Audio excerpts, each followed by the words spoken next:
Hello, and welcome to Tip of the Week by CAD Tech Seminars. You can find us on the web at thebimguys.com. This week we'll talk about how to rotate the true north, or the site plan, to true north, and we'll also set the coordinates of the building. So here's a building. We're actually in a site plan. We're way above it. And we'll first talk about setting true north. Now, up top, you'll notice on the Manage tab, there's a little graphic that says coordinates. We can drop this down, and it has interesting information in it. We can also drop this one down, and you see we have some north objects in here, and we can also set the location by picking directly from, let's say, Google Earth. We fire this up, and we'll start with the easiest one first.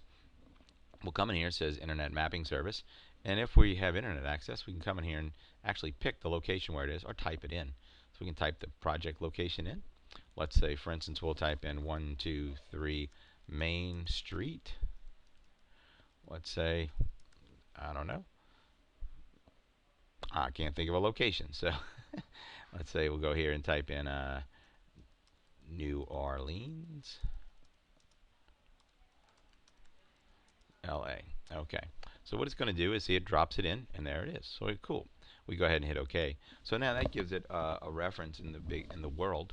But let's say we need to tie into state plane coordinates. We also need to rotate true north. So we're going to move down the list here. The next one we'll hit on is position, and we'll go down here and we'll say rotate true north. Now when I fire it up, I want you to notice what happens. Fire it up, we get a warning. View must be orientated to true north. So what we need to do is we take the site. Now this is separate from all of our project orientation.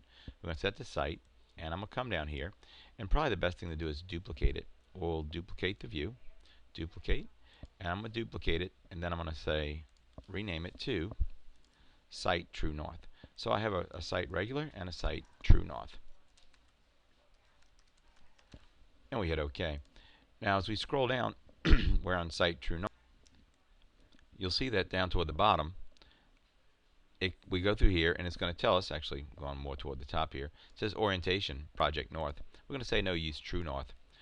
Once we set that, now we're able to rotate the whole project in this view. So when all the other views are going to stay the same, just this view.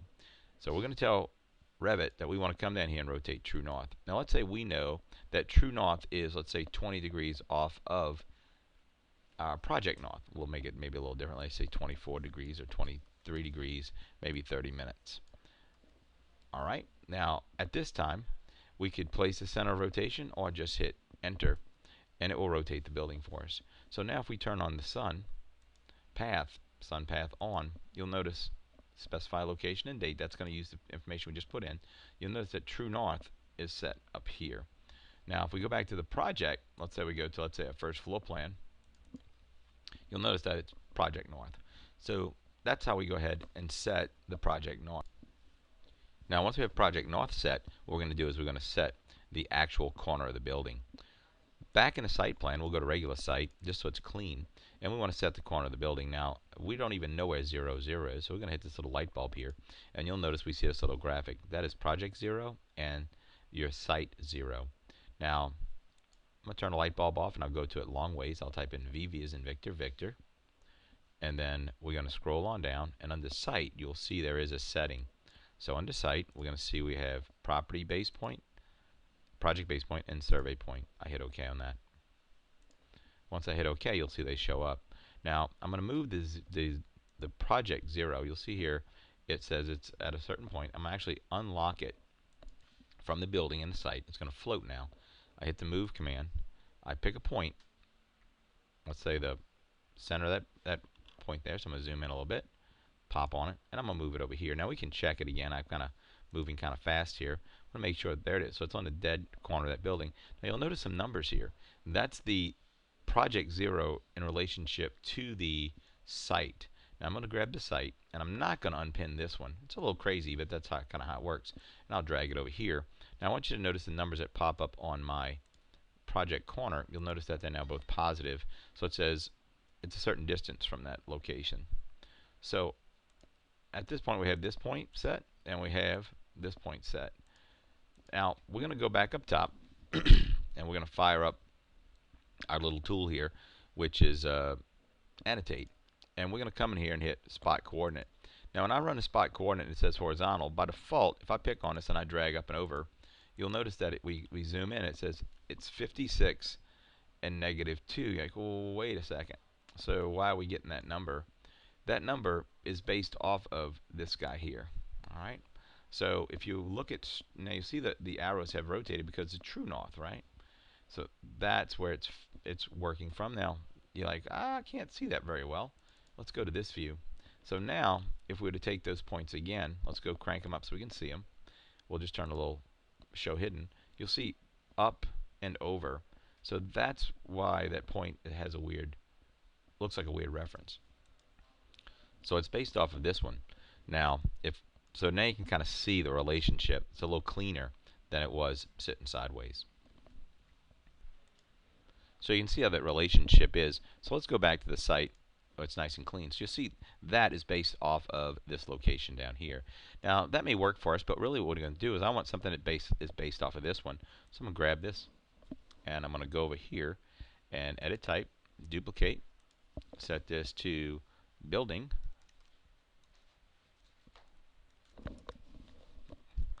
and set that to building Coords. And I'll go down here and you'll notice that it has the ability to change it from use the survey point. I'm going to say use the project base point.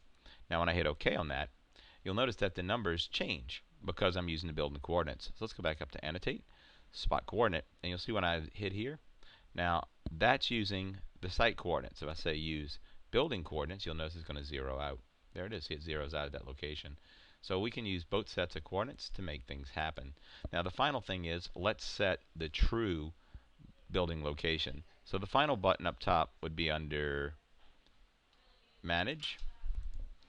So the final thing we're going to do is actually set the building corner. Currently when I pick this corner of the building, if I pick on that point, you'll notice that it's some just random number. But let's say I know from my survey what that point is.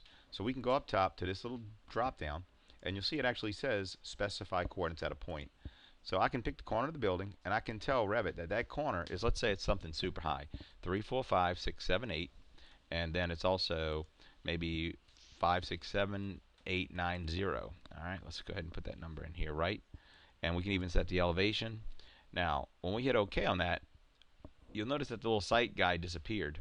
Now let's check our real coordinates. So if I pick this point, the project says he is that far away.